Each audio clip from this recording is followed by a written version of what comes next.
Bunga Fields is one of Shell's biggest assets in Nigeria. I can't remember the projected figure that we are dealing with here. So you look at Bunga Fields and what you did there, and tell Nigerians what exactly we'll be losing if local content cannot be a part of that.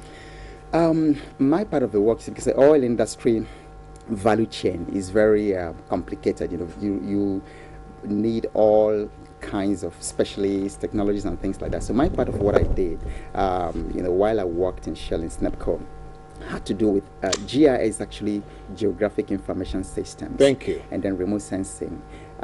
So when there was need to move a rig from point A to point B, they needed the support of the GIS people. Then when there was need to also do some kind of work deep shore, you need to look at the what we call the Meteorological circumstances, the storms, the wind, and all that, so to help you can plan the movement. Then again, there's also the issue of security. With some of these technologies, you can manage security, you can see things. We are coming back to all this because there's a reason for asking this question. Yeah. The Bunga field, there was a projection to do like 1 million barrels a day. 1 million barrels? There was that kind of projection, and that possibility is there. As of the time I was there, it was doing about 200,000, 250,000. Excuse me, you're saying only Bunga fields will give us 1 million barrels per day? It could do that. There was that kind of projection.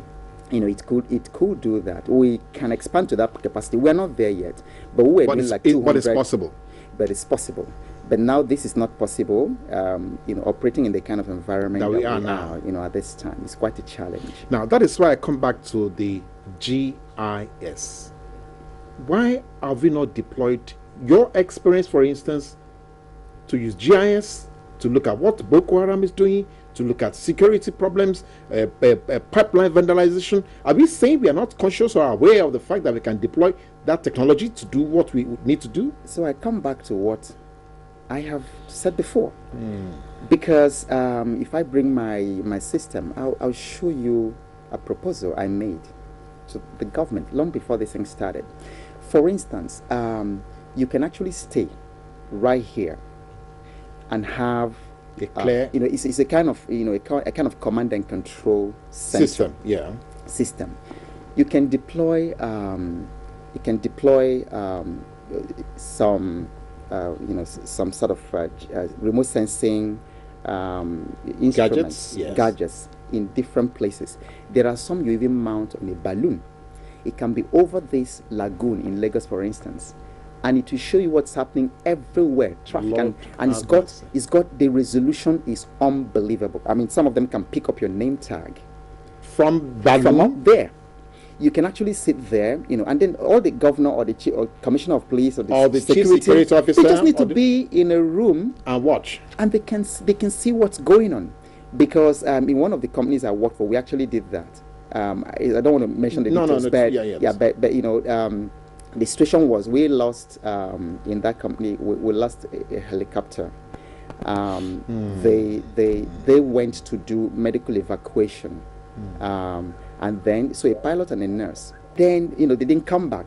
For a day too, a search was made, and then we discovered where they were. It was very sad. So the managing director at the time came up. He came to us in the technology and said, "Look, let's do something because we have GPS systems, we have all kinds of things you can interconnect. The war's going on in the Middle East. That's what they're using in the fight. In their precision guidance systems, there are things that stay up there and look at what's going on. We have drones that you can actually put up there, and it can tell you what's happening at the border at any time. This expertise exists. These things are there, but to get to but quota and corruption will not let us find the use."